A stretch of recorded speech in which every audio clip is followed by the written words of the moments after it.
د زړه درمان د سترګو تور سترګو کجل حماسی شیخ القران عبدالحمید صاحب الحماسي. السلام علیکم ورحمت الله وبرکاته. د حماسی کاروان د ګروپ ټولو ملګرو ټولغه مسلمانانو ورونه چې د ما بیا د تحقیق اوري. مسلمانانو ورونو یو مولوي صاحب د بادغیس ولایت ته پوښتنه کړې وله د ما یو تحقیق اورېدلی نو په هغې بنا باندې غواړم چې دا مسئله مخکې هسې ما بیان کې کړې ده خو بیا هم ضرور مسئله ده باید مسلمانان زده کړي. هغه دا ده چې کله بعضې ښځې اولادونه یې نه کېږي بیا ډاکټرانو ته ورځي نو بعضې خاین ډاکټران وي په حقیقت باندې نه پوی کوي نو بعضې ناروا طریقو باندې دوی بلاربیږي دا ښځې. نو زه غواړم چې بچی پیدا سي نو زه غواړم چې په دې مسئله باندې مو لږ پوی کړم مسلمانانو ورونو. کله چې یوه طریقه داسې کوي کله چې یوه ښځه ډاکټر ته لاړه سي نو ډاکټر ته چې لاړله نو دا ښځه د پردۍ ښځې اګۍ راخلي دا د ښځې په رحم کې دننه اګۍ سته لکه څنګه چې نر خصنتین لري داسې ښځې هم دننه په فرج کې بیضتین لري. نو د پردۍ ښځې بیضه راوباسي چې هغه د بلاربېدلو وس لري نو بیا په هغه کې د همدغې ښځې چې د اولاد یې نه کېږي د دې میړه مني رااخلي او دا د هغې پردۍ ښځې په اګۍ کې ږدي. بیا دغه اګۍ د همدغه سړي چې کومه ښځه ده دې په فرج کې ږدي. اګۍ پردۍ ده خو د دې سړي د ښځې په فرج کې ږدي نو دا هلته په بلاربېدلو باندې اوړي.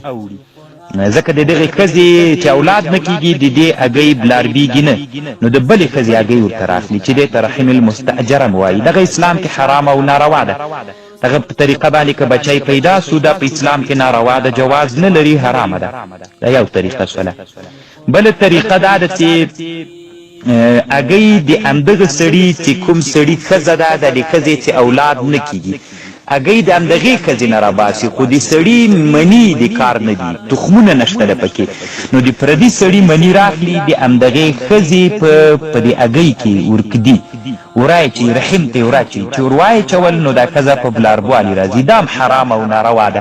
لکه ډېر کرته ډاکټر صاحبان دا د پیچکاریو په واسطه باندې کوي دا حرامه د اسلام کې جواز نه لري ځکه جواز نه لري چې مني پردي دي نو دا هم حرامي ده دا بچی پردی ده اسلام کې حرام او ناروا ده. درېیمه طریقه داسې ده چې اګۍ هم د ښځې وي او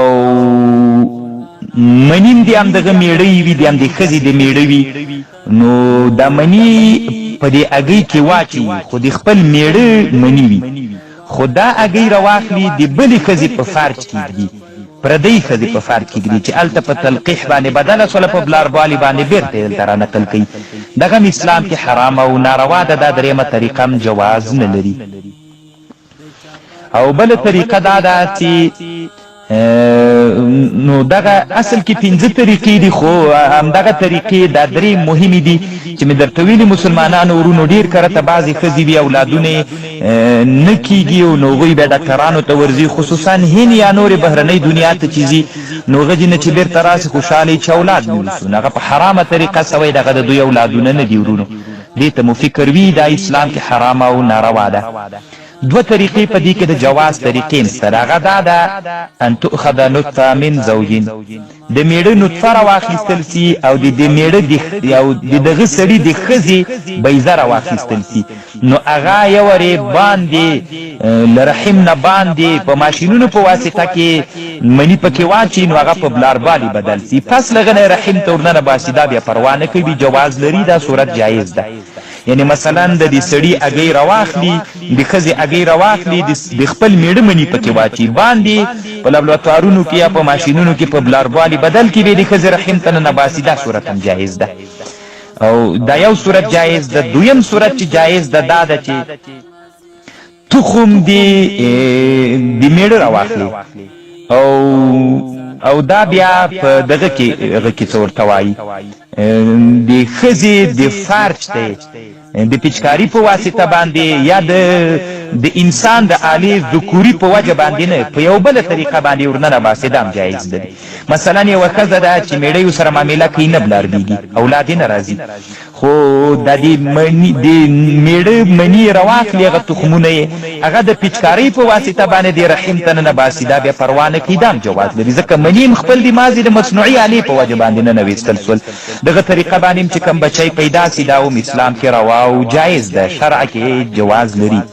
نو مسلمانانو ورونو خصوصا افغانانو ورونو دغه ټکي ته مو ډېر فکر وي کله چې د ښځو اولادونه نه کیږي نو ډاکټرانو ته ورځي د رحم په سر باندې یوه غټه پیچکاري ورته کوي.